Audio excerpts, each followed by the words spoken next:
നമസ്കാരം. Very good evening to all. 2019 ആദ്യത്തെ പരിശ്രമം, പരീക്ഷണം, അത് അടിച്ചേൽപ്പിച്ച തോൽവിക്ക് ശേഷം റിലീസായ വരനെ ആവശ്യമുണ്ട്. അതിനങ്ങനെ ഒരു പ്രൊമോഷൻ ഉണ്ടായില്ല, അതുകൊണ്ട് വരുവാനും സാധിച്ചില്ല. അതിനുശേഷം 2020 അവസാനം കാവൽ എന്ന സിനിമയുമായി വന്നെങ്കിൽ അതിനുശേഷം ഗരുഡനായാലും പാപ്പനായാലും വന്ന് വിജയമെല്ലാം നിങ്ങളോടൊപ്പം ആർപ്പ് വിളിച്ച് ആഘോഷിച്ച മുഹൂർത്തങ്ങൾ ഞാൻ വളരെ മധുരതരമായി തന്നെ ഓർക്കുകയാണ്. ഒരുപക്ഷെ ഇന്ന് ഇവിടെ വന്ന് നിൽക്കുമ്പോൾ 2019 ശേഷം 2021 ഏറ്റുവാങ്ങിയ തോൽവി, അതിനുശേഷം 2024 കേരളത്തിലെ മലയാളികളുടെ പ്രാർത്ഥനയുടെ പിൻബലത്തിൽ, ശക്തമായ പിൻബലത്തിൽ ലോകം മുഴുവൻ പ്രാർത്ഥിച്ച് അതിൻ്റെ അനുഗ്രഹങ്ങൾ ഏറ്റുവാങ്ങി 2024 തൃശ്ശൂർക്കാർ എന്നെ അനുഗ്രഹിച്ച് നിങ്ങൾക്ക് സമ്മാനിച്ചെങ്കിൽ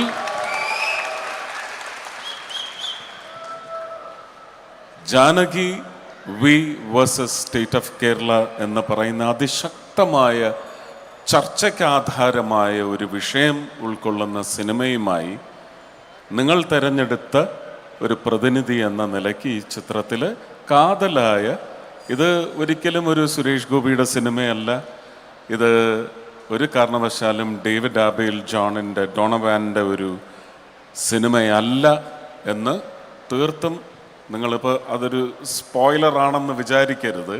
ഒരുപക്ഷെ നാളെ വരുവാൻ പോകുന്ന ഒരു അവധി ദിവസങ്ങളിൽ നിന്ന് നിങ്ങൾ ഇതിൽ ഉൾക്കൊള്ളുന്ന ചർച്ചയ്ക്ക് ആധാരമായ എല്ലാ അംശങ്ങളും ഒരുപക്ഷെ നിങ്ങളെ ഒരുപാട് ഉത്ബോധിപ്പിക്കുന്ന തരത്തിൽ, ഒരുപക്ഷെ ഇത് ഒരു ഭരണത്തിൻ്റെ ചുമതലയല്ല, ഭരണം കൈയാളുന്ന അവർ ഈ ദൗത്യം ഏൽപ്പിക്കുന്ന ശമ്പളം വാങ്ങുന്ന ഒരു ഉദ്യോഗസ്ഥ വൃന്ദത്തിൻ്റെ ചുമതല മാത്രമല്ല, ഇത് ഓരോ വ്യക്തിയും സ്വന്തം കാവലായി മാറണം, സമൂഹത്തിലെ ജന്മങ്ങൾക്ക് കാവലായി മാറണമെന്ന് പറയുന്ന, വീണ്ടും ചർച്ചയിലേക്ക് നയിക്കുന്ന ഒരു ഇതിവൃത്തമാണ് ഈ സിനിമയിൽ കൈകാര്യം ചെയ്തിട്ടുള്ളത്.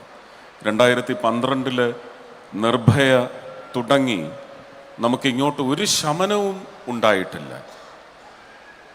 നിയമങ്ങളുടെ നടത്തിപ്പിൽ വരെ ഉണ്ടായിട്ടുള്ള കാർക്കശ്യം എന്ന് പറയുന്നത് നമുക്ക് ഈ ഒരു കിരാതത്തെ പിടിച്ചു കിട്ടുന്നതിന് എനിക്ക് തോന്നുന്നില്ല നമുക്കതിനുള്ള പ്രാപ്തി ഇനിയും കൈവന്നിട്ടുണ്ടെന്ന്. പക്ഷേ ക്രിമിനൽ ബിഹേവിയർ പാറ്റേൺ ഓരോ ദിവസം കഴിയും തോറും എനിക്ക് തോന്നുന്നു ഒരുപക്ഷെ NDPS, narcotic and psychotropic substances, have intruded too much into society, has derailed the mental composition of little children, and for the very same reason has spoiled the timber of social living structures and life managing systems. നിയമത്തിന് നമുക്കൊരുപക്ഷെ ഇതിന് എങ്ങനെ തടസ്സമിടാൻ സാധിക്കും, എങ്ങനെ ഇത് നേർവഴിക്ക് കൊണ്ടുവരാൻ സാധിക്കും എന്ന് പറയുന്നത് അടിയുറച്ചു പോയ നിയമങ്ങൾ, എഴുത്തുകളിൽ മാത്രമല്ല, ഒരുപക്ഷെ അതിൻ്റെ വ്യത്യാസങ്ങൾ, വ്യതിയാനങ്ങൾ, വളർച്ചകളൊക്കെ വളരെ സൂക്ഷ്മമായി പരിശോധിച്ച് കാലത്തിന് അനുസൃതമായ രീതിയിൽ ഏതൊക്കെ വഴിക്ക് നിയമത്തിൻ്റെ പുതിയ സഞ്ചാരം വരണമെന്നതിന് ഒരു വലിയ നിർദ്ദേശം നൽകുന്ന സിനിമയാണ് JSK. ഈ സീരിയസ്നെസ്സോടെ മാത്രം നിങ്ങൾ ഈ സിനിമയെ കാണണം. ഇത് ഒരു പുരുഷപക്ഷ സിനിമയാണ് അല്ലെങ്കിൽ സ്ത്രീപക്ഷ സിനിമയാണ് എന്ന് ഞാൻ പറയത്തില്ല. ഇതൊരു പെൺപക്ഷ സിനിമയാണ്.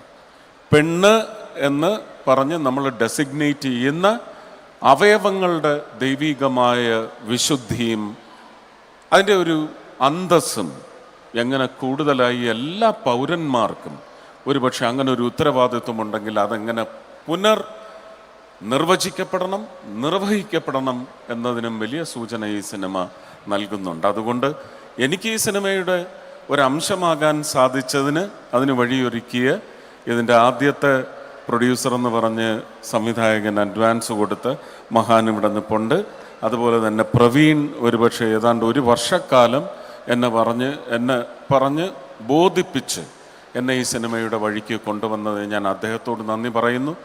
ഈ സിനിമ ഫനീന്ദ്രകുമാർ തുടങ്ങി ഒരുപക്ഷെ അദ്ദേഹത്തെ സഹായിക്കാൻ വേണ്ടി ഒരു ട്രെയിൽ ഓഫ് പ്രൊഡ്യൂസേഴ്സ് വന്നിട്ടുണ്ട്, ഡ്രീം ബിഗ് വന്നിട്ടുണ്ട്, സേതുരാമൻ നായർ വന്നിട്ടുണ്ട്, അങ്ങനെ ഒരുപാട് പേർ.